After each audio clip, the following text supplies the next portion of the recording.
Bueno, bienvenidos. Dios los bendiga a todos. Qué alegría verlos conectados en nuestra charla del día de hoy, en nuestra clase, en nuestro Evangelio de Juan, que lo estamos viendo de una forma expositiva. Hemos arrancado ya como aproximadamente unos 5 meses este Evangelio es de Juan 1:1 y hoy estamos llegando, si no estoy mal, a nuestra charla número 32. Entonces, yo quiero invitarles antes de iniciar a que hagamos una oración y le entreguemos al Dios Todopoderoso, ¿cierto? Este tiempo y le pidamos al Espíritu Santo que sea Él conduciéndonos a toda verdad. Dios Todopoderoso, yo te doy gracias por este tiempo que tú nos permites reunirnos en torno a tu palabra, Señor. Queremos venir, Señor, hambrientos. Queremos venir sedientos, Señor. Queremos venir dispuestos a escuchar tu palabra y a dejar que tu palabra entre a nuestra vida y haga la obra que tiene que hacer. Nos reargulle, nos exhorte, nos enseñe, nos muestre y nos instruya de la mejor manera para ser cada día esos verdaderos discípulos que tú estás buscando. Yo te alabo, Señor, y te doy gracias y te pido, Espíritu Santo de Dios, que tomes mi vida para este momento de exponer tu palabra y que tú permitas y tomes la vida de cada uno de los que están escuchando para que también tengan la mejor disposición para recibir lo que tú nos quieres enseñar. Te alabamos y te bendecimos y nos quedamos en tu nombre, en el nombre que es sobre todo nombre, en el nombre de Cristo Jesús. Amén y amén. Bueno, vamos entonces, recordemos que hemos llegado al capítulo 6, ¿cierto? Hemos llegado al capítulo 6 y hoy trataremos de abarcar desde los versículos 16 hasta los versículos 24. Vamos a tratar de abarcar esto, que es el de Jesús camina sobre las aguas y también el cómo las personas están buscando de Jesús. Hablamos la semana pasada de que este capítulo es un capítulo muy importante y que es de mucha relevancia porque marca un antes y un después en el ministerio del Señor Jesucristo, ¿sí? Aquí ¿a qué me estoy yo refiriendo en este antes y después? En el antes, podemos ver o podemos observar la semana pasada que el Señor alimentó a 5,000 hombres, sin contar mujeres y niños. Así que más o menos podemos estar hablando de que el Señor estuvo alimentando aproximadamente unas 25,000 personas que lo estaban siguiendo y escuchando.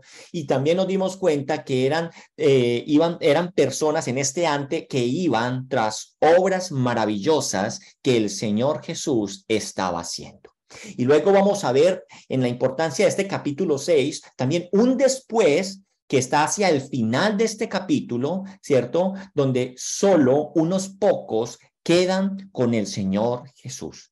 Cuando nos vamos aquí, abra sus Biblias, ahí en Juan 6, yo los invito que usted esté ahí con su Biblia mirando lo que vamos a ir viendo. En Juan 6:66 dice, desde entonces muchos de sus discípulos volvieron atrás y ya no andaban con él. Por eso entonces aquí nos va a mostrar al final un antes y un después del ministerio del Señor.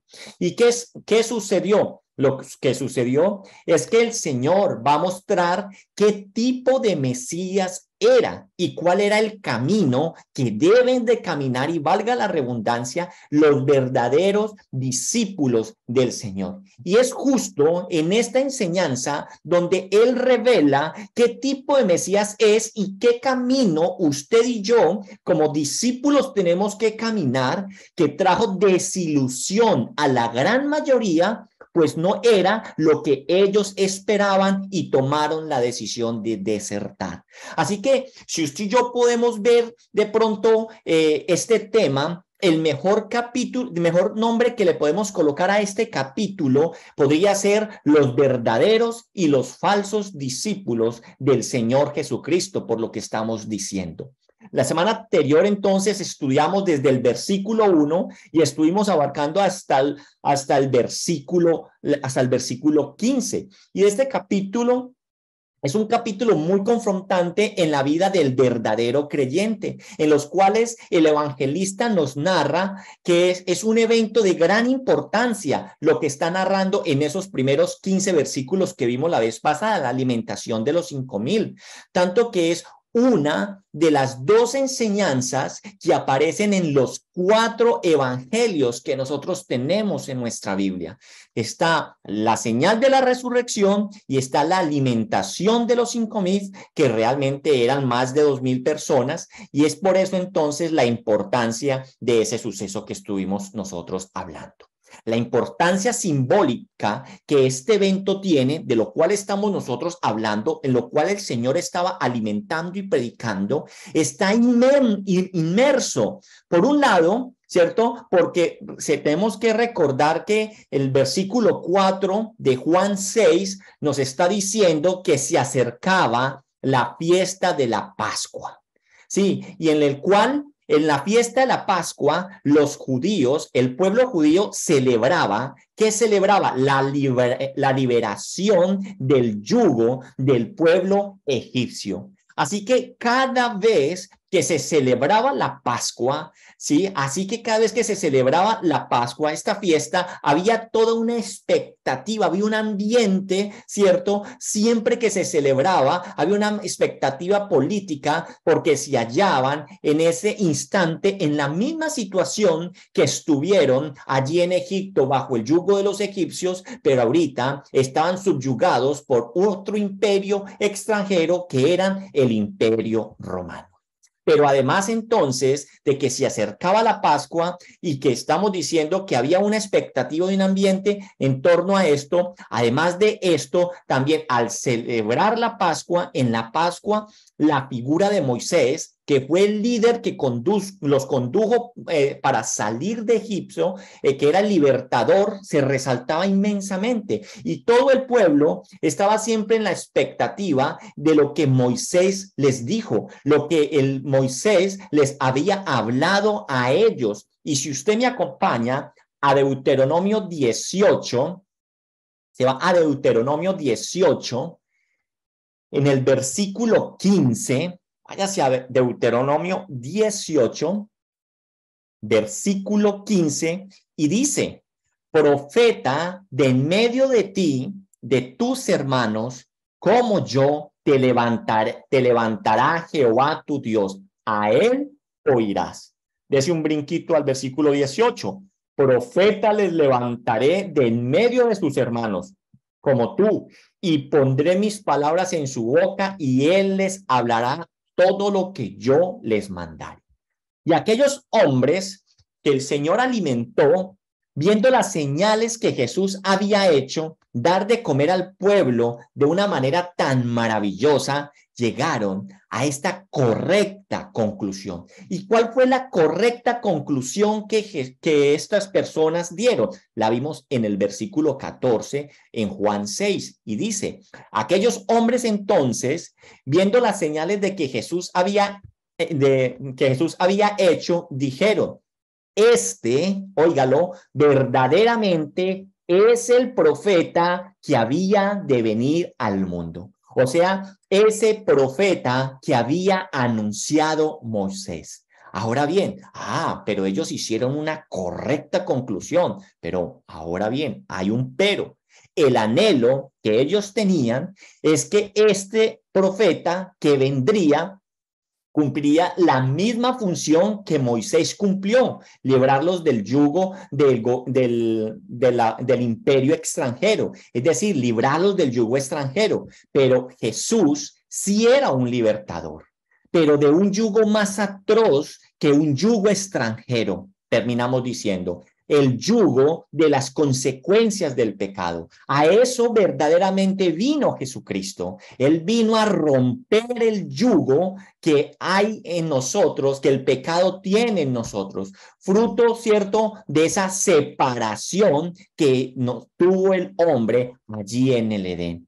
Pero al estar entonces estas personas tan centradas, estas personas que lo querían hacer rey, aquellos que declararon esto, pero al estar tan centrados en lo que ellos consideraban que era su mayor necesidad, quisieron hacerlo rey por la fuerza. Es decir, querían hacer que Jesús fuera el tipo de Mesías que ellos querían, que ellos esperaban, pero Jesús no lo iba a permitir. Ante lo cual entonces Jesús se retira de ellos, pues el reino del Señor Jesús es mucho más superior de las cuestiones temporales de esta vida.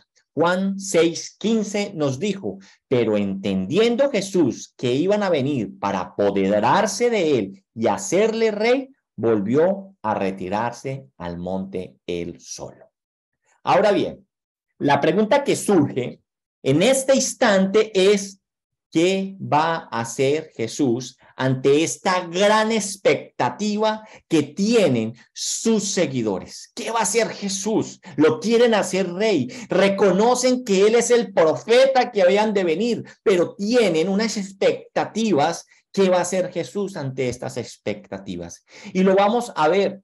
Y lo vamos a ver qué es. Que el Señor hace entonces una distinción. Lo que va a hacer el Señor ante esta gran expectativa es que el Señor hace una distinción, hace una diferencia entre sus verdaderos discípulos y aquellos que no lo eran. Aquellos que lo seguían a él por lo que él era, y aquellos que seguían las señales por lo que pudieran obtener de ellas. Eso es lo que va a hacer el Señor. Y vamos a ver en la palabra de Dios de qué se trata esta diferencia de la cual estoy hablando acerca de los seguidores de Jesús. Y en 2 versículos veremos estas diferencias, las diferencias de aquellos que lo seguían por lo que él era y la diferencia en aquellos que lo seguían por sus obras, por sus señales. Si usted me acompaña a Juan 1, en el capítulo 1, en el versículo 45, nosotros podemos ver a Felipe.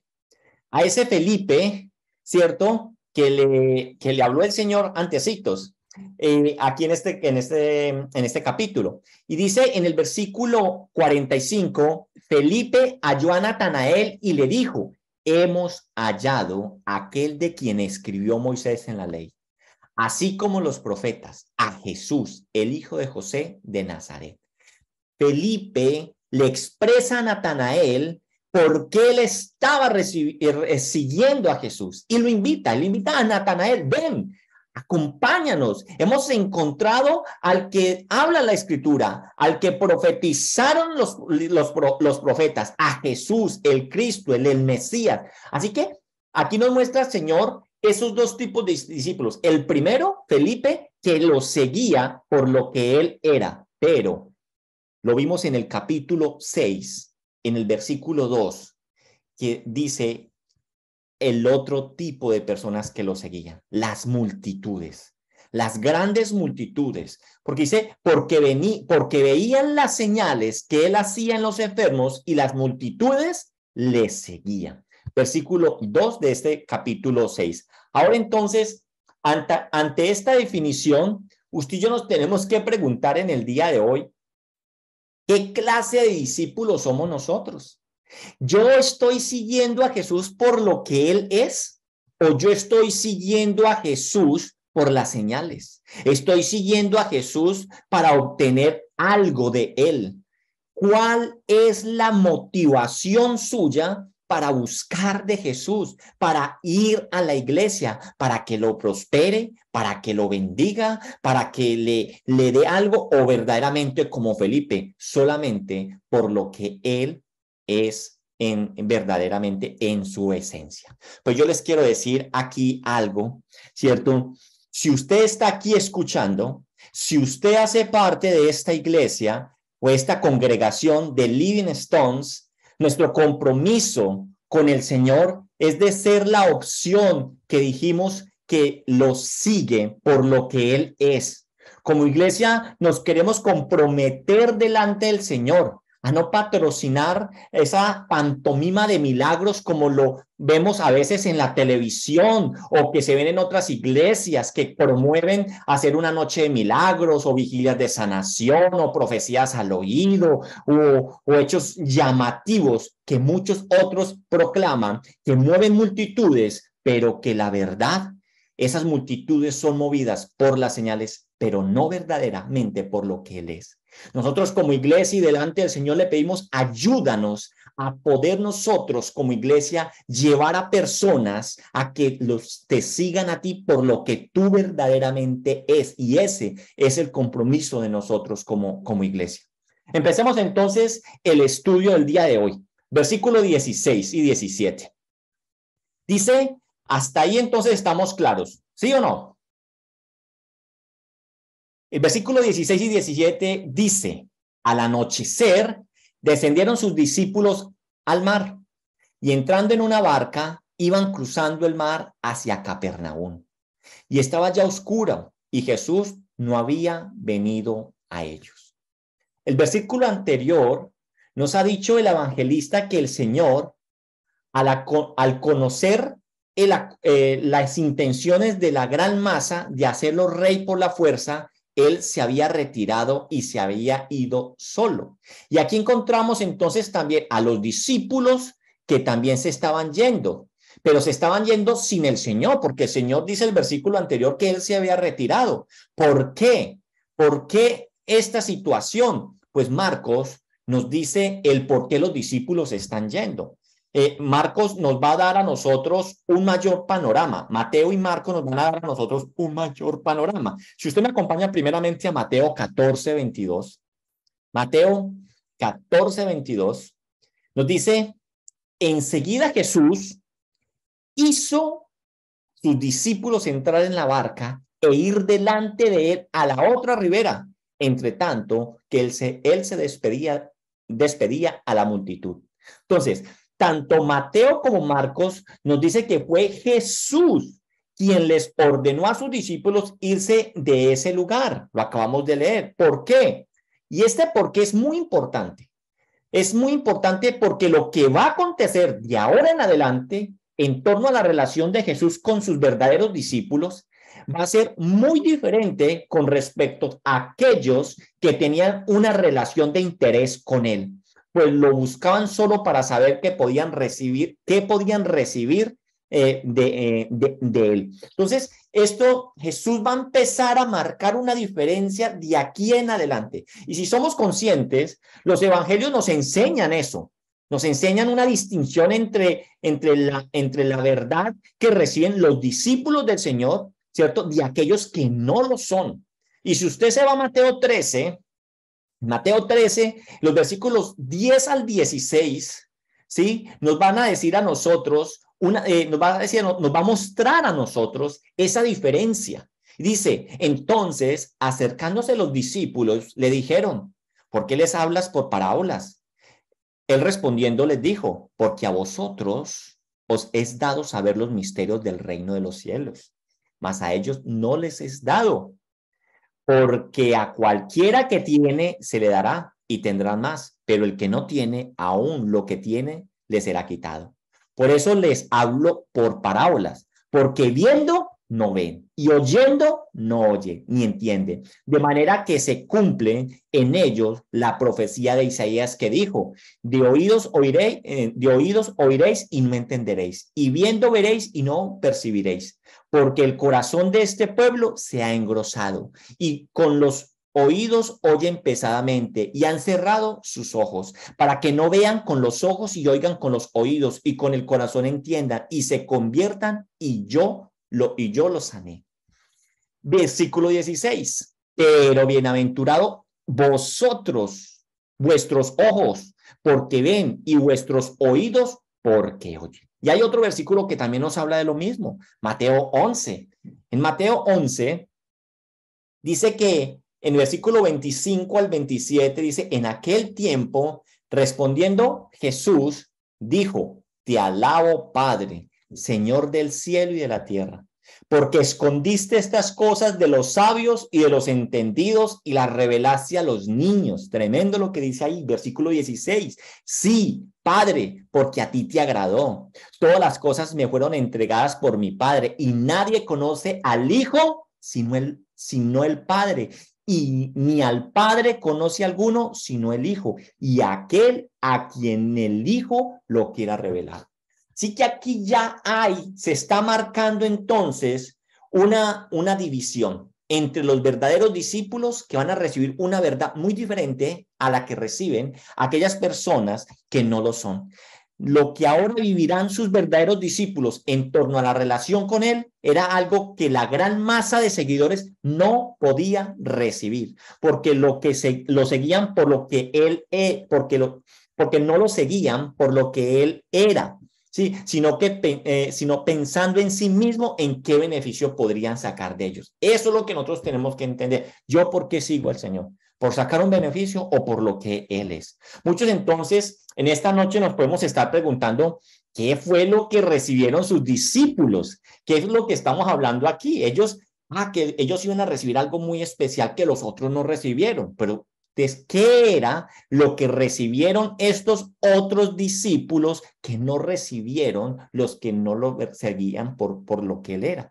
Pues también nosotros, yo creo, digo, pues yo lo quiero también recibir. Si ellos que son verdaderos discípulos recibieron, yo me identifico como un verdadero discípulo, yo también lo quiero recibir.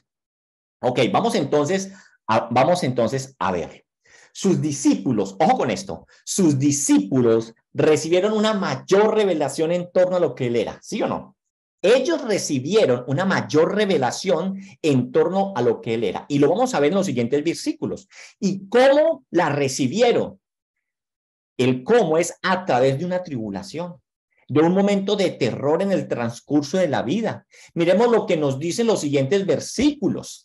Dice Juan 6, 16 al 18. Al anochecer, descendieron sus discípulos al mar y entrando en una barca, iban cruzando el mar hacia Capernaum. Estaba ya oscuro y Jesús no había venido a ellos. Perdón, y Jesús no había venido a ellos. Y se levantó el mar con un gran viento que soplaba. Mateo nos da una visión más amplia de lo que estamos viendo en esto de cuando Jesús caminó sobre las aguas. Nos lo narra Juan, nos lo narra Mateo y nos lo narra también Marcos. Dice Mateo 14, 24. Dice, y ya la barca estaba en medio del mar. ¿Dónde estaba? En medio del mar. Grábese dónde estaba la barca. Azotada por las olas, porque el viento era contrario. Ahora, ¿dónde estaban ellos? Sí, lo llaman un mar, pero el mar de la Galilea, lo que verdaderamente es, lo que realmente es un lago grande, ¿sí? Y es famoso por las tormentas que se levantan en medio de él. ¿Y por qué se levantan tormentas en medio de él? Porque sus características todas se suman y lo hacen un lugar muy propicio para este tipo de cosas. Primero que todo, este mar de la Galilea o este lago de la Galilea, ¿cierto? Está ubicado a 200 metros bajo el nivel del mar y está rodeado a través de unas montañas. Entonces, ahí es cuando vienen flujos de aire muy fuertes, ¿cierto? Que entran por las montañas, se bajan y se centran en el lago. Y esto es lo que lleva a que hayan tormentas tan fuertes allí en este lago de la Galilea. Yo no sé si usted ha visto una tormenta en medio del mar o si usted la ha visto por televisión. Yo no estaba así en una tormenta en el mar muy tremenda, ¿cierto? Solamente que hace como 4 años que estuvimos en peregrinación que estuvimos en Turquía y fuimos a la isla de Patmos donde estuvo Juan el Evangelista. Justo nos tocó el mar muy picado, no había tormenta, pero el mar sí estaba muy picado, ¿sí? Y fue, la verdad, medio barco vomitó por el hecho de cómo estaba tan picado. Ahora, imagínese Entonces imagínense cuando aquí verdaderamente sí está diciendo que era una tormenta y la barca iba de lado a lado. Yo no he estado, pero si en tierra firme uno ha visto, ¿cierto? Que son tremendas, imagínense ahora sobre una barca, ¿cierto? Que es tan vulnerable en medio del agua. Tan difícil entonces era esta situación de la cual estamos nosotros hablando, que estaban viviendo estos discípulos que a pesar que muchos de ellos eran pescadores, que conocían las aguas, ¿cierto? Que conocían cómo remar y como yo creo que ellos no eran, ellos pescaban en ese mar, en ese lago. Ellos conocían este tipo de tormentas, pero dice que ellos no podían avanzar. Ellos eran pescadores, pero el incremento viento y lo picado que estaba el mar no avanzaba gran cosa. Marco nos amplía aún más la compleja situación de la cual les estoy hablando. Marcos 6, 47, 48. Marcos 6, 47, 48. Y dice, y al venir la noche, la barca estaba en medio del mar. No me olvido dónde estaba. Y él solo en tierra. Y viéndoles remar con gran fatiga, porque el viento les era contrario, cerca de la cuarta vigilia de la noche. Aquí el Evangelio de Marcos nos está diciendo que era cerca de la cuarta vigilia de la noche. Nos narra también el Evangelio de Juan y los otros evangelios que ellos salieron al anochecer. Que ellos salieron al anochecer. Pongámosle, depende la temporada en la que estén, pero pongámosle tipo 7, 8 de la noche. Está empezando ya a tarde 6, 7, 8 de la noche. ¿Sí? Y dice que ya era la cuarta vigilia de la noche. Y las vigilias de la noche se miden de 6 a 9 la primera vigilia, de 9 a 12 la segunda vigilia, de 12 a 3 la tercera vigilia y de 3 a 6 la cuarta vigilia. O sea que nosotros estamos hablando que los apóstoles, los discípulos del Señor, estaban remando desde que estaba anocheciendo y eran aproximadamente las 3 o las 4 de la mañana. Y a pesar de todo el tiempo que llevaban, estaban apenas en el medio del mar. O sea que la situación era dura. Y en Marcos nos dice que estaban como, dice en Marcos, dice que viéndoles remar, ellos estaban fatigados de tanto remar, porque ya llevaban más de 6 horas tratando de cruzar al otro lado a Capernaum y no habían pasado.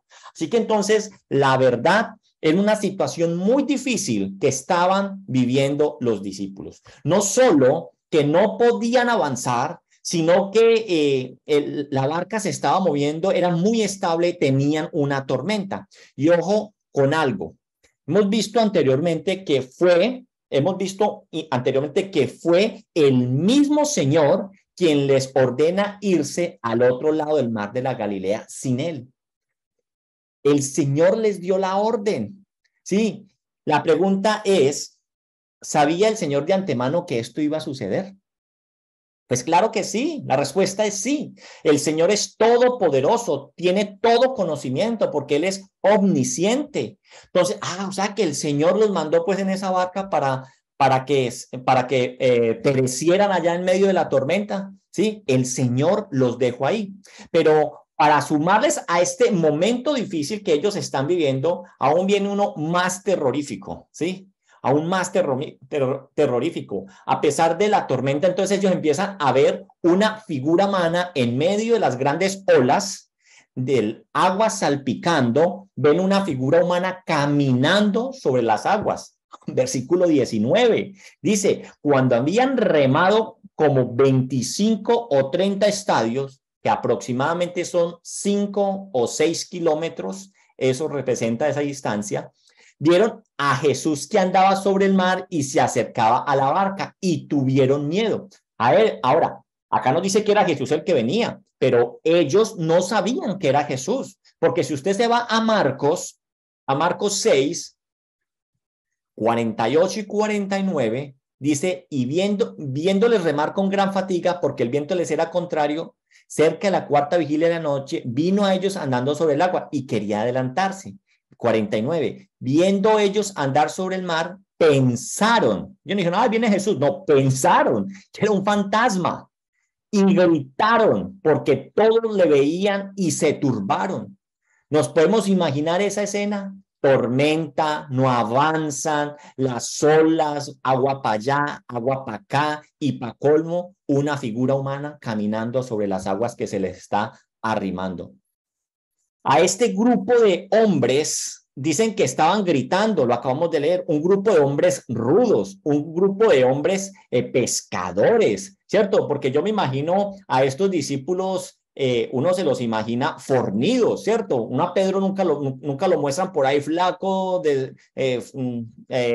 desnutridos, los muestran como bien, y en esa época, pues por lo regular eran personas fornidas, ¿sí? Entonces, Mateo nos dice que, en Marcos nos dice que gritaron, pero Mateo, narrando lo mismo, nos dice que dieron voces de miedo, porque no sabían, ellos creían que era un fantasma.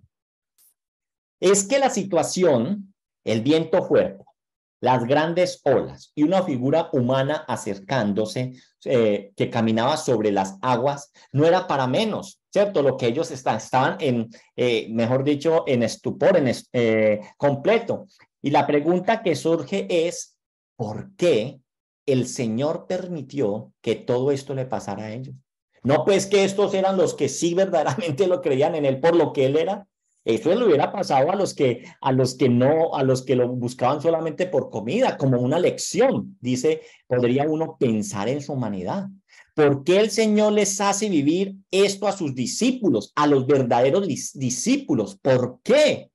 Porque en medio, óigame bien, en medio de una situación donde el control humano es ninguno, como estar en medio de una tormenta y ver una figura de fantasma que se acerca, ellos no tienen control alguno. O en medio de una situación, vea, donde la soberbia humana está en su mínima expresión. Ahí ellos humanamente no pueden hacer nada. Es en medio de esta situación que la verdad de la persona de Jesús es plenamente resaltada, porque humanamente ellos no pueden hacer nada. El Señor permite esta situación para que ellos, en su incapacidad, los lleva contra las cuerdas, les muestra que están en un momento donde no tienen nada que hacer en medio de su humanidad. Ahí es donde la persona de Jesús es plenamente resaltada. ¿Por qué sucede esto que acabamos de ver? Ahora bien, coloquemos nuestra mirada en lo que pudieron haber pensado los discípulos ante el hecho que las personas lo querían hacer rey. Ojo con eso que nos estamos como devolviendo, ¿cierto? Nos estamos devolviendo. Ya dijimos que las personas lo querían hacer rey y que él se apartó y que los discípulos se fueron. Entonces, ¿por qué sucede esto? Enfoquémonos en los discípulos y lo que ellos también presenciaron al ver que el Señor alimentaba a las personas y que las personas lo querían hacer, que lo querían hacer rey, ¿cierto? ¿Cómo cree que se habían sentido los discípulos del Señor viendo el rechazo que él había tenido al hecho de quererlo hacer rey?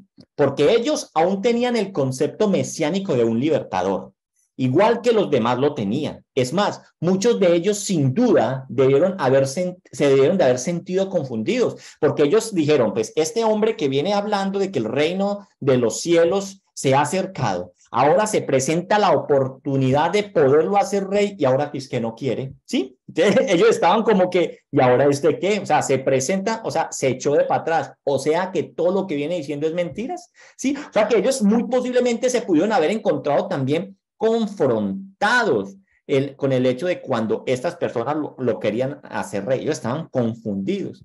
¿Y saben qué es? El Señor sabía esto. El Señor sabía lo que había en el corazón de sus discípulos, en los verdaderos discípulos, en los que los seguían por lo que Él era. Y Él tenía. Dijimos que iba a ser Señor ante esta gran expectativa. El Señor iba a hacer algo. Sí, pero ¿a quién se les iba a revelar? A los otros que no, a los verdaderos discípulos. El Señor lo sabía, pero porque los que son del Señor, el Señor confirma su fe.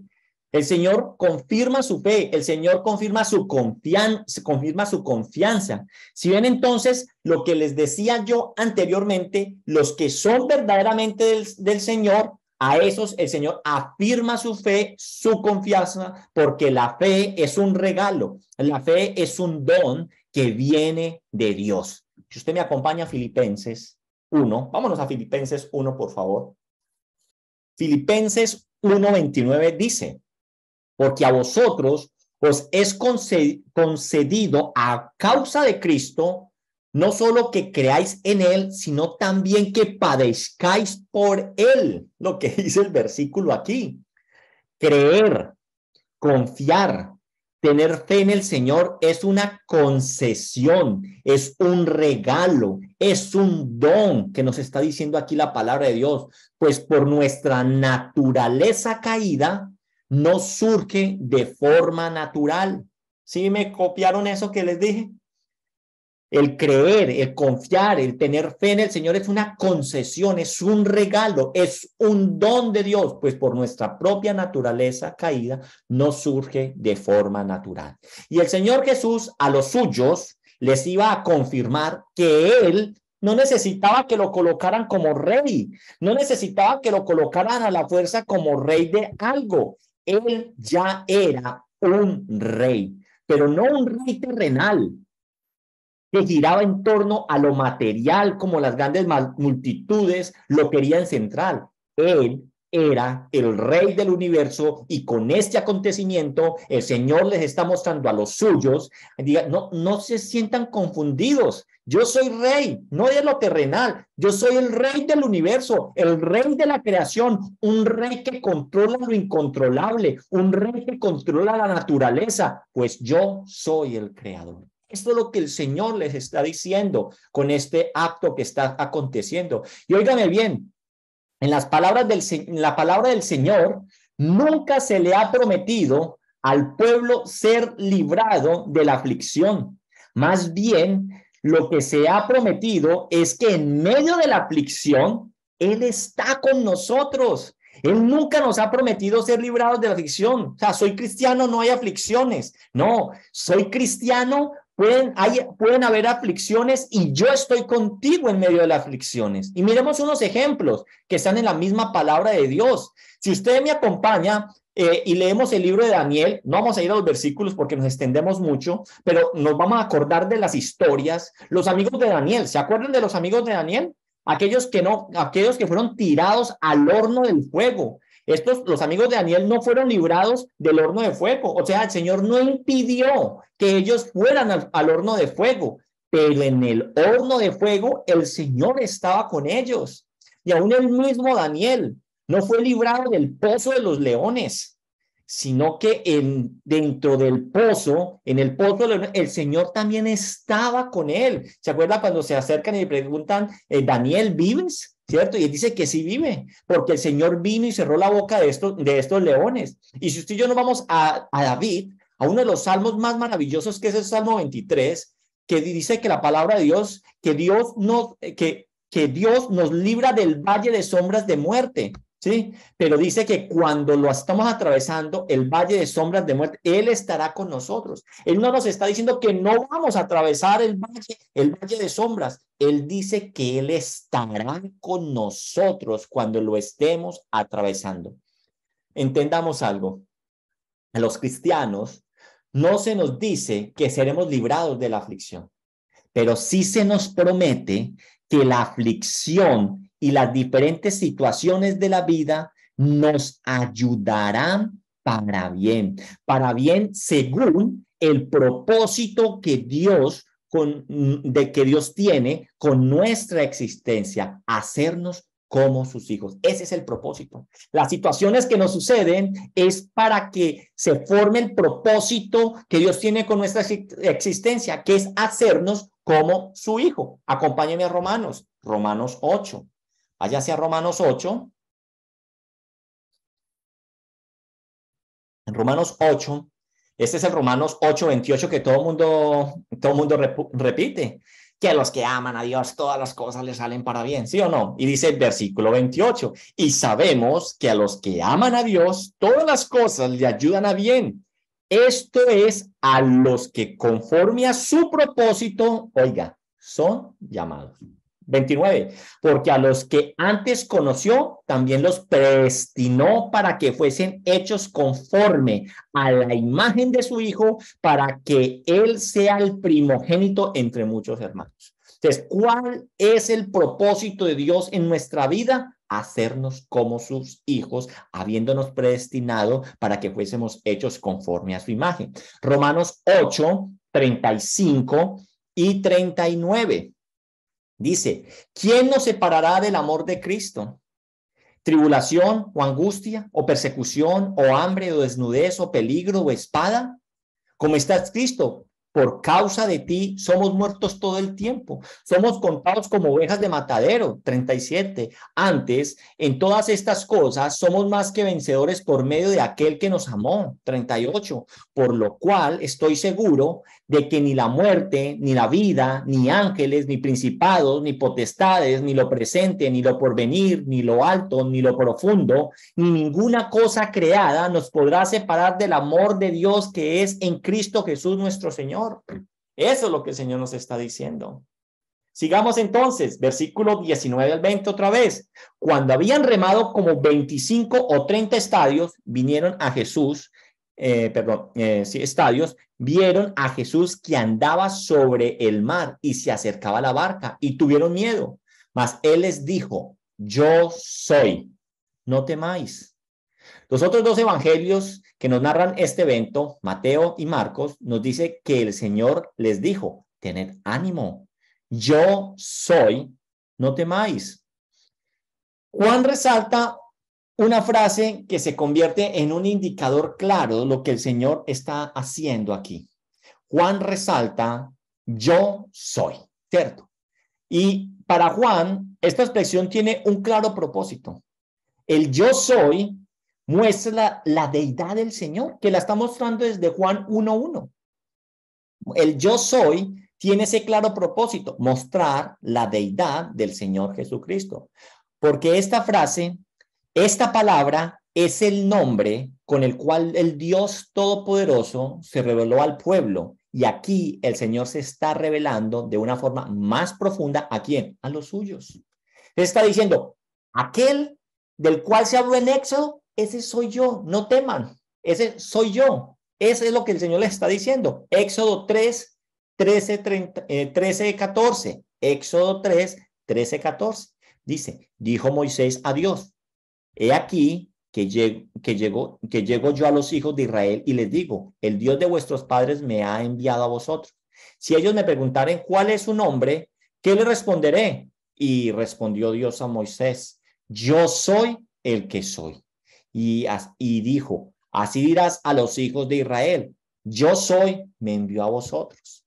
Sabemos que es lo maravilloso de este nombre, que todos los otros, no, este nombre es más maravilloso que todos los otros nombres que el Señor ya había revelado en la palabra, como el Elohim, como el Adonai. Eran nombres conocidos por otras naciones, pero el yo soy, el que en hebreo es el JHWH, ¿cierto? En nuestra Biblia lo traduce como Jehová, como Yahvé. Ese nombre era exclusivo en torno a la relación del único Dios con su pueblo, el yo soy. Y Juan lo utiliza entonces repetidas veces, y eso es lo que vamos a ver de aquí en adelante. Yo soy el buen pastor, yo soy el camino al Padre, yo soy la verdad. Él lo utiliza de una forma reafirmando constantemente que Él es la deidad, que Él es el Dios mismo.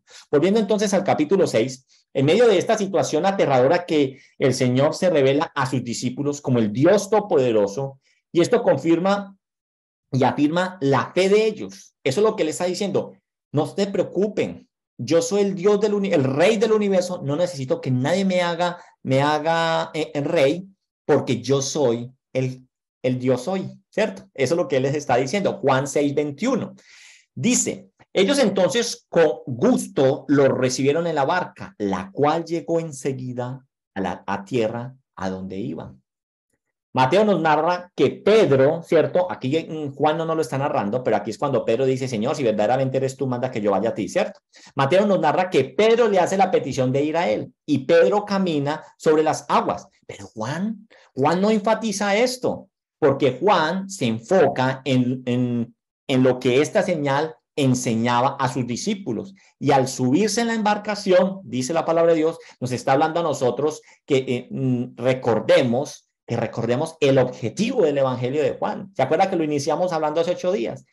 El objetivo de la escritura de Juan, ¿sí?, es que reconozcamos en Jesús el Cristo y que al reconocer que Él es el Cristo y creamos, tengamos nosotros vida en Él. Mateo nos dice entonces, lo que estamos diciendo que lo narra Mateo 14, 32 y 33, dice, y cuando ellos subieron a la barca, se calmó el viento. Entonces los que estaban en la barca vinieron y le adoraron, diciendo, verdaderamente eres hijo de Dios. Yo les dije a ustedes mucho, fíjese dónde está la barca. ¿Dónde está la barca? En la mitad, ¿cierto?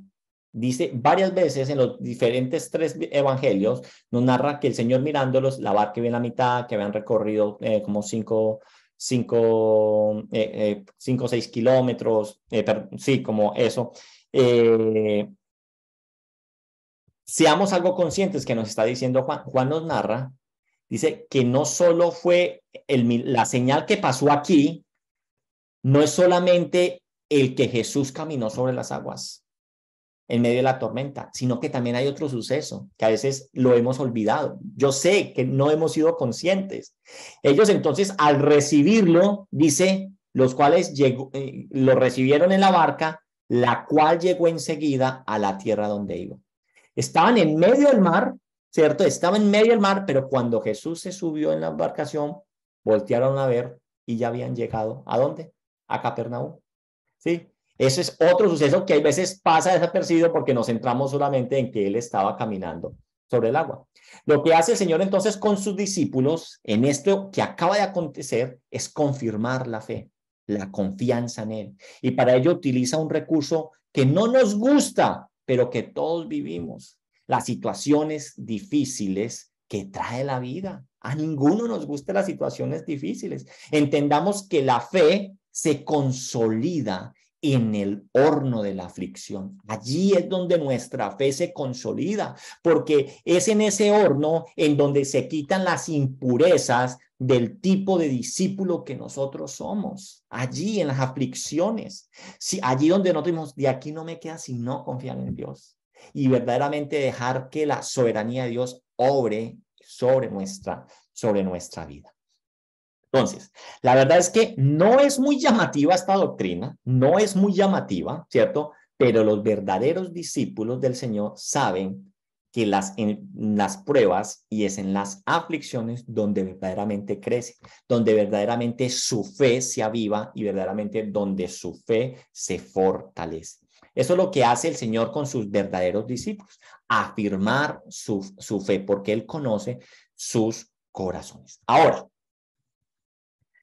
¿qué pasa con respecto a los falsos discípulos? ¿Sí? ¿Qué pasa con respecto a los falsos discípulos? ¿Qué de aquellas multitudes que lo seguían al ver las señales que hacía y que al final de este capítulo lo van a abandonar? Empecemos entonces a hablar de estas multitudes, de estos falsos discípulos. Dijimos que este capítulo se puede resumir entre los verdaderos y falsos seguidores de Jesucristo. Juan 6, 22 al 24 nos dice, al día siguiente, ¿cierto? La gente que estaba al otro lado del mar vio que no había habido allí más que una sola barca y que Jesús no había entrado en ella con sus discípulos, sino que estos se habían ido solos. Pero otras barcas habían arribado de Tiberias junto al lugar donde habían comido el pan después de haber dado gracias al Señor, gracias al Señor.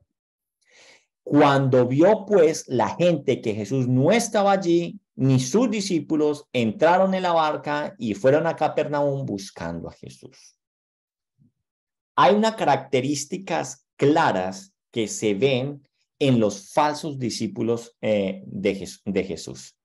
Discípulos falsos, ¿cuáles son las características? Vamos a ver. Los discípulos falsos son atraídos por las multitudes. A los discípulos falsos le llaman la atención ver las grandes masas, ¿cierto? Como quien dice, ve que estarán dando allá y se arriman, ¿cierto? Allá se arriman. Muchas personas, ¿cierto? Tratan de juzgar que algo es bueno o que algo es malo dependiendo qué tanta cantidad de gente, ¿cierto? Esté detrás de ello.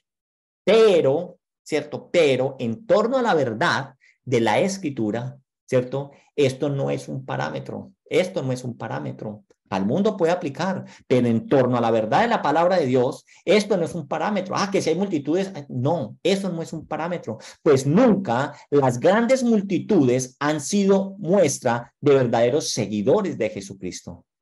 Pero a los falsos seguidores les encantan las multitudes. Otra característica, a los falsos seguidores les encantan las multitudes. Y mire, yo quiero que nos preguntemos algo. ¿Ha sido usted de esas personas que piensa que porque hay mucha gente en esa iglesia, es una iglesia que le agrada al Señor? ¿Es usted de las que piensa que como es una iglesia grande, usted dice, es que el Señor los está respaldando? Sí, pero si nosotros pensamos así, tenemos que saber que estamos pensando en contravía a lo que la palabra de Dios nos muestra a nosotros. Porque ya vimos que las multitudes buscan ¿qué? Multitudes. Que las multitudes buscan ¿qué? Señales. Ojo, otra característica. Los falsos discípulos son fascinados por las experiencias espirituales. Los falsos discípulos están en búsqueda de señales. Y eso era lo que ellos estaban buscando. Y ahorita lo vamos a ver al finalizar. ¿Qué buscan? ¿Qué están buscando esos falsos seguidores? Están buscando, por ejemplo, experiencias tales, por ejemplo, me erizó la piel apenas entré en ese lugar. Uy, allá hay un mover especial. Sentí un poder que fluía. Allá hablaban en unas lenguas muy raras. Vi cómo las personas que pasó allá oraban por ella y se cayó. Vi una persona, ¿cierto? Como las tumbaban con un saco, las hacían así con el saco y eso se callaba. Son que como la televisión, ¿cierto? Lo dije anteriormente, gente que está en búsqueda de espectáculo. Es más, hace poco vi un video que la verdad no da sino rabia, ¿cierto? Da sino tristeza, cómo manipulan la gente. Un video donde había una música muy espiritual de fondo, maravilloso, o sea, un entorno maravilloso. Y el pastor que estaba ahí pregunta que quién quiere bajar de peso, ¿cierto? No sé si ustedes ya lo han visto por ahí en las redes.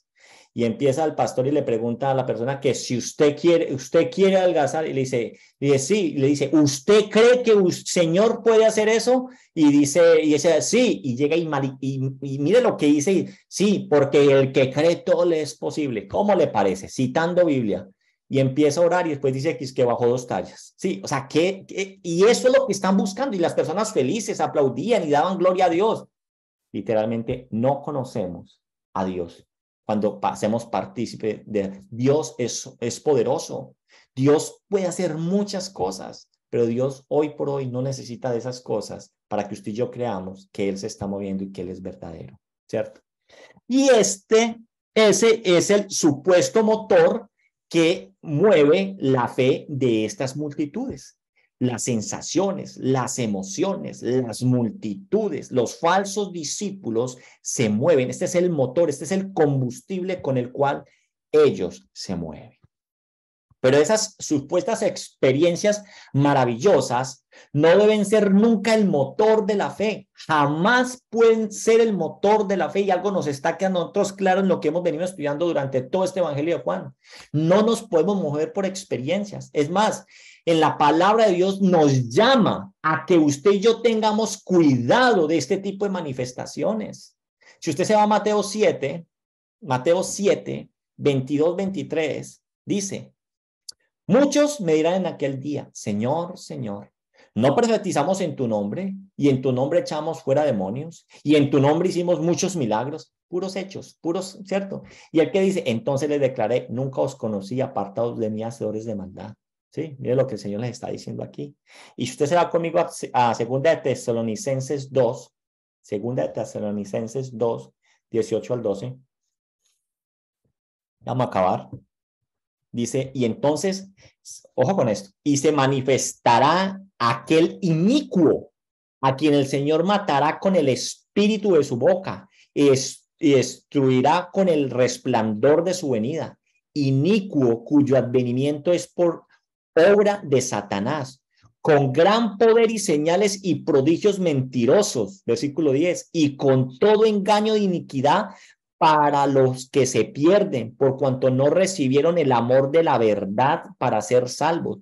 Por esto Dios les envía un poder engañoso para que crean en la mentira, a fin de que sean condenados todos los que no creyeron a la verdad, sino que se complacieron en la injusticia. Entonces, los falsos discípulos van tras pero los falsos discípulos van tras lo que satisfaga sus deseos terrenales. Van para que el Señor me prospere. Van para que el Señor me dé poder. Va para que el Señor me dé salud. Va para que se cumplan las promesas. Va para que el Señor me dé más, me dé más. Ahora, ¿por qué creemos que estas personas, al ver que el Señor no estaba ya con ellos, desesperadamente salen a buscarlos? Esos de los cuales estamos hablando. Se fueron a buscar al Señor al otro lado y no lo encontraron allá y salieron de una desesperados a buscarlo al otro lado. Versículo 24 y 25 dice, cuando vio pues la gente que Jesús no estaba allí, ni sus discípulos, entraron en la barca y fueron a Capernaum buscando a Jesús, o sea, de inmediato. Y hallándole al otro lado del mar, le dijeron, Rabí, ¿cuándo llegaste acá? ¿Cierto? O sea, hasta le hacen el reclamo. Sí. Qué impulso tan tremendo de búsqueda del Señor, dice uno, qué admirable esa gente, esa fe, ese hambre por el Señor, pero no es por el Señor, no es por buscar lo que verdaderamente Él es. Ellos estaban buscando ¿qué? Que de pronto les alimentara nuevamente el estómago, pero Jesús ya conoce los corazones y los desenmascara. Versículo 26 dice, respondiendo Jesús les dijo, de cierto os digo, que me buscáis no porque me buscáis, no porque habéis visto las señales, sino porque comisteis el pan y os saciasteis. Entonces, el Señor omnisciente, que conoce el corazón de todos los hombres, desenmascara por qué tanta disposición en ir tras Él. Lo buscan porque quieren comer, porque tienen hambre. Y esta es la tragedia de miles y miles de supuestos seguidores de Jesucristo. Realmente son seguidores de ¿qué? De su vientre, son seguidores de sus deseos, son seguidores de los deseos corrompidos que hay en sus corazones. Pero llega un momento en este caminar que el Señor mismo hace un alto y confronta la vida. Puede ser a través de una enseñanza como esta. De pronto el Señor en este momento, a muchos de los que estamos acá conectados, el Señor nos está confrontando, nos está llevando a que nos preguntemos verdaderamente si somos unos discípulos. Y si usted el Señor lo está confrontando, responda a lo que el Señor le está confrontando. Órele, dígale, Señor, yo no puedo creer que esto sea así. Y háblele, porque el Señor Él conoce a sus verdaderos seguidores. Él les afianza en la fe y en la confianza. Sí, Él les afianza en la fe y en la confianza. El Señor entonces también a estas personas que confrontan los puede confrontar a través de una enseñanza como esta, o aún a través de la providencia, las diferentes situaciones que llegan a la vida y que desenmascaran a quien verdaderamente estamos siguiendo. ¿En qué posición entonces, querida iglesia, estamos? ¿En qué posición estás? ¿En cuál te encuentras? Es importante que usted y yo tengamos claro, y termino con lo siguiente: ¿cuál es la pasión por el Señor? ¿Cuál es tu pasión por el Señor? ¿Qué te motiva a ti a venir a la iglesia? ¿Cuál es tu pasión por el Señor? Y a las personas que son movidas por intereses equivocados, el Señor terminará dándoles una dirección. Y en su misericordia, porque Él es misericordioso, ¿sí ve? Dios los confronta, pero en su misericordia, el Señor los confronta y en su misericordia, habiéndolo destapado la hipocresía que había en sus corazones, les dice en el versículo 27, trabajad no por la comida que perece, sino por la comida que a vida eterna permanece, el cual el Hijo del Hombre os dará, porque a este señaló Dios el Padre. Esfuérzate entonces, dice el Señor, no por lo temporal. Anhelen, les está diciendo, anhelen no lo que hoy es y mañana no es. Esfuércense por la comida que tiene como fruto la vida eterna. ¿Cuál comida les está entonces hablando aquí el Señor? Les está hablando de Él. De Él les está hablando. El Señor es el verdadero pan que descendió del cielo. Que todo nuestro ser gire en torno al Señor Jesús. Que todo nuestro interés se centre en glorificar su nombre. Amén. Vamos entonces a orar en esta noche. Papá Dios, gracias por esta enseñanza tan especial que tú das a nuestras vidas. Yo te quiero pedir, Señor, que seas tú, papá, permitiendo que esta palabra baje a nuestro corazón, nos confronte y nos lleve verdaderamente a buscarte a ti, Señor, por lo que tú eres. Perdónanos si hemos estado equivocados. Perdónanos si en medio de nuestra ignorancia hemos hecho cosas que no te agradan. Gracias por mostrarnos el camino que debe recorrer todo verdadero creyente. Yo te pido, Espíritu Santo de Dios, que tú nos ayudes a caminar juiciosamente, obedientemente por esa senda.